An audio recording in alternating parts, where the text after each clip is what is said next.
The oscilloscope usage. An oscilloscope is an instrument that graphically displays electrical signals and shows how those signals change over time. Engineers use oscilloscope to measure electrical phenomena and quickly test, verify, and debug their circuit design. The primary function of an oscilloscope is to measure voltage waves. Those waves are displayed on a graph that can tell you many things about a signal, such as the following points.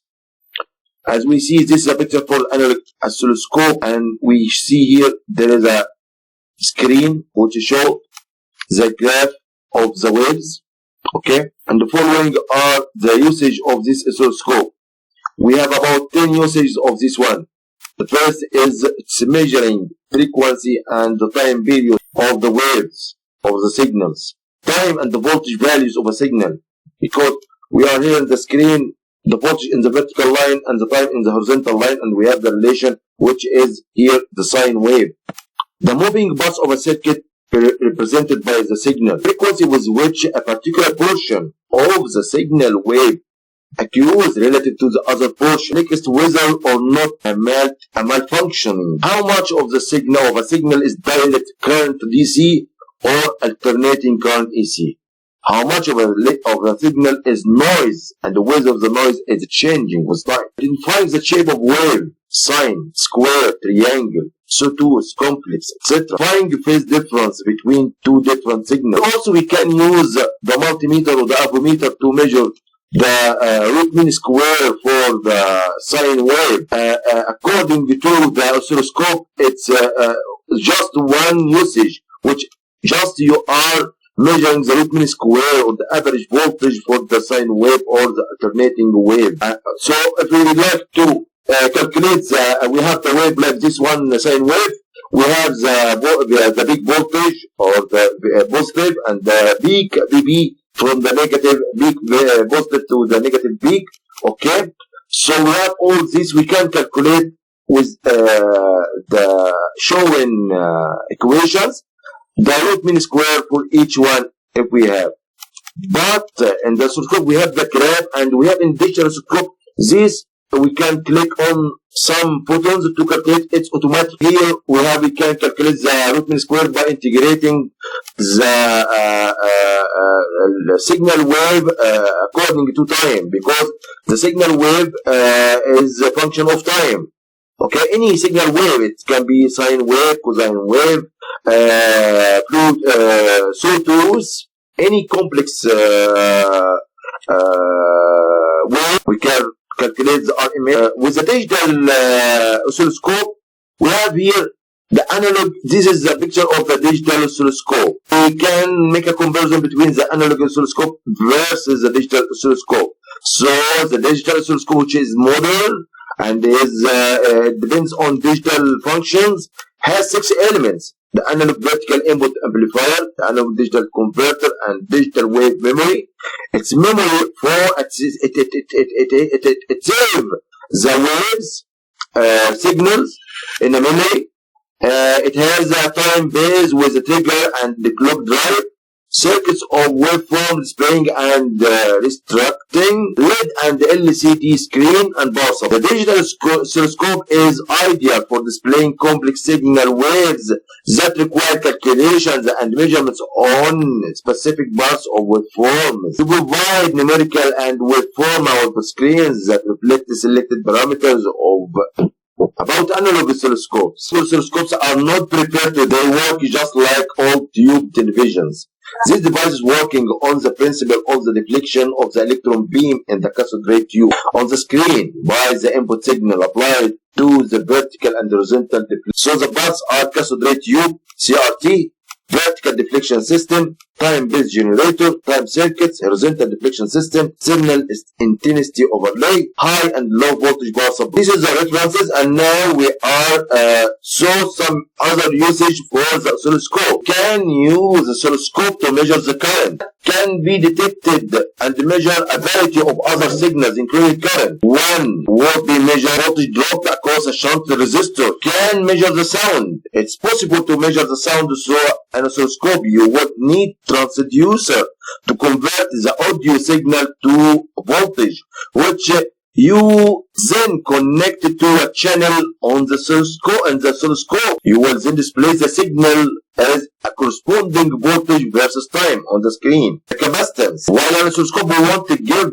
a direct measure of capacitance, can be used to measure a time constant in order to find the actual capacitance of an electrical system or a component with an arbitrary function generator. The DC voltage. Most modern digital oscilloscopes provide the option to measure DC voltage automatically appears on the screen. However, you measure manually by counting the vertical props and multiplying by the volts per division. Frequency. You can measure frequency by modern oscilloscope automatically. However, it is possible to calculate the frequency manually by calculating manually means in the analog oscilloscopes, by calculating the period of the signal using cursors or horizontal measuring and dividing one by the period giving the frequency.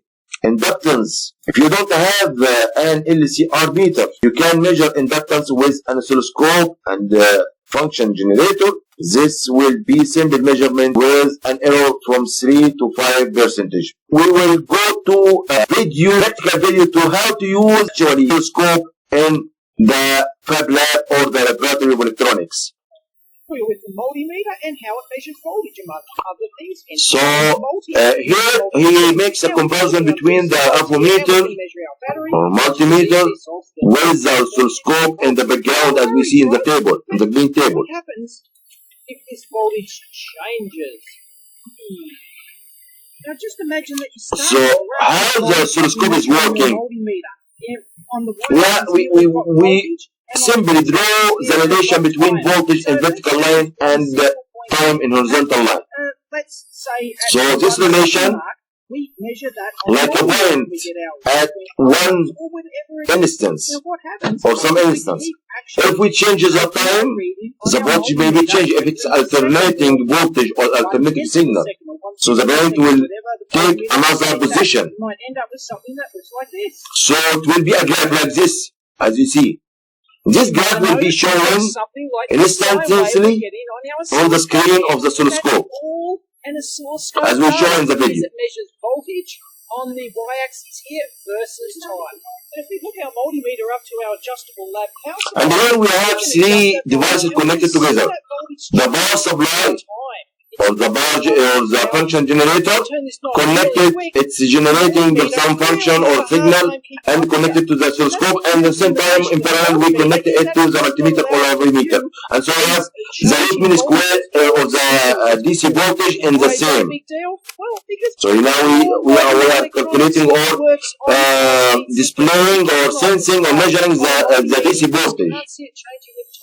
So our oscilloscope is a window of voltage versus time here, and we can slow it down with what's called time base, and we can display these signals. Now DC is not interesting, it's just a fixed line, it's at a fixed voltage, but if we adjust that, and now we are adjusting the main all over the place. Functions here in the oscilloscope, which is the second division, which is the horizontal of the time axis, and we have 2 channels, the same.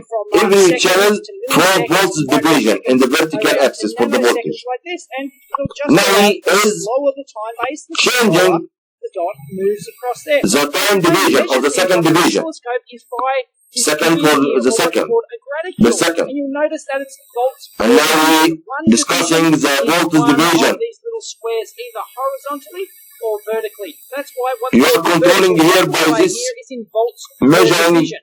So if we're actually currently measuring right here on 1, it's 1 volt per division. So each time that line goes up by 1 how many volts for division? Each division. That's 1 volt. As we have this screen here divides in division in vertical and horizontal. It's in seconds. And for the time it's divisions in horizontal. Each time it goes and for the voltage in the vertical horizontal. It's 0.1 seconds. So it takes 1 second to sweep 10 divisions across the screen there.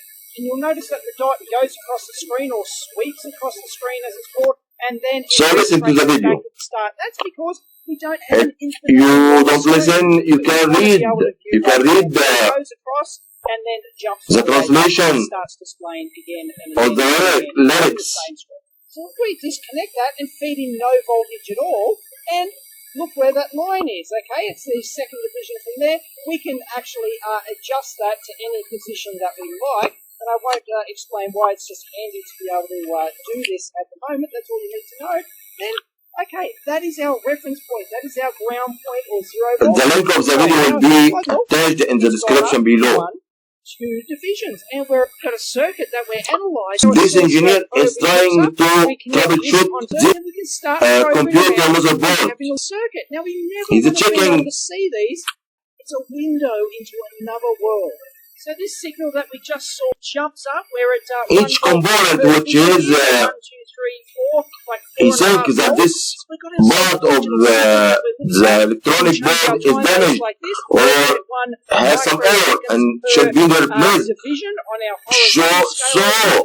he is using the oscilloscope between these 2 points to check if its output the correct wave shape microseconds between these little with pulses. amplitude and frequency Using our according to horizontal time. base, you might have noticed that Exceeds this just looks like one thing, but we zoom in. the values in catalog or manual attached to this electronic board. And to actually see all of the signals that are actually going on So within your circuit. he checked if there is some noise, malfunction component, That is all you need to and know. this component should be replaced or not Voltage versus to fix the time. problem. Simple. That's it. Really. Now I'm feeding the same signal into an analog. And now we have a comparison between two devices, the digital oscilloscope in the upper and the analog oscilloscope in the bottom, as we saw, as we see in the watch in the video. Store the waveform and analyze it, so it allows you to freeze it and then work on the signal later and debug it and analyze it, but it also allows you to capture single shot events, i.e. events that only happen once, whereas an analog oscilloscope won't be able to capture that.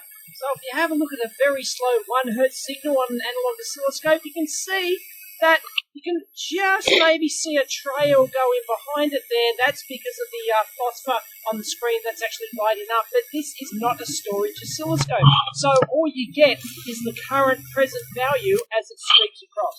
But if you view the exact same 1 Hz signal on digital oscilloscope, look, the waveform stays there. You might be able to see it. Oh, there it goes. So it stays on the screen at all times. And of course, you can press the stop button to freeze it at any time. And if I have an event that only happens once for a brief period, we can't see it. But a digital oscilloscope, we can put it in what's called single shot mode by pressing the trigger right, and that's for another video, until our event happens, and bingo, there's our event. And we can zoom in and actually see exactly what happened there. In this particular case, I found some very interesting behavior here of when I actually switch on my sibilant function generator here using the output. So it's got a relay based output there, and it's just doing something rather unusual. I didn't know that. Bingo! Couldn't see that with an analog oscilloscope. And as we see here in this part, there is some portion of the signal is damaged or there's some noise. And he checked now this noise and zoom it and know what's the cause. And if it's acceptable or this makes some damage for the other parts of the circuit. You can see how it's changing with time, and I'm twiddling the pot on my power supply, and it's following that. So that's kind of like dip instead of capturing, but that is the subject of another video, I'm sure. So if I disconnect that, our signal's gone. We can't do anything with it. But this, we can, with the digital scope, we can just press stop, and bingo, we can go in there and we can analyze that signal. Even though we've stopped it and we've disconnected it from the input, we can go in there, zoom in and out and play around with it. And now as we see, he's disconnected the source of the signal, and he shows that he memorized it or saved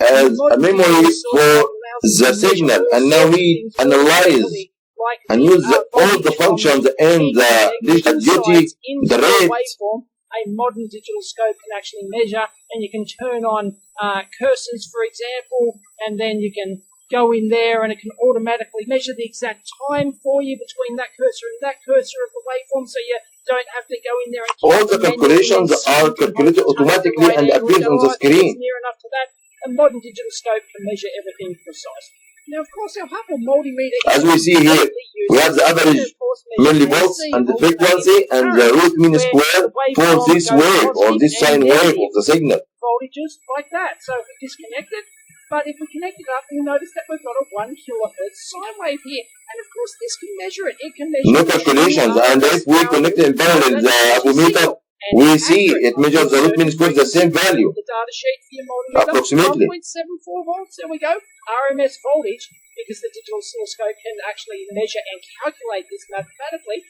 1.79 volts. There's a little bit of error there, but it's basically measuring the exact same thing. So, yeah, this can do it, but that's about all the multimeter can do. If you want to actually see your waveform, got to have an oscilloscope, and seeing is believing. This is just a number. This actually tells you what's really going. So there you go. I hope you learned something about the oscilloscope here. And yes, they're complicated looking things, but they're so cool. They give you an insight.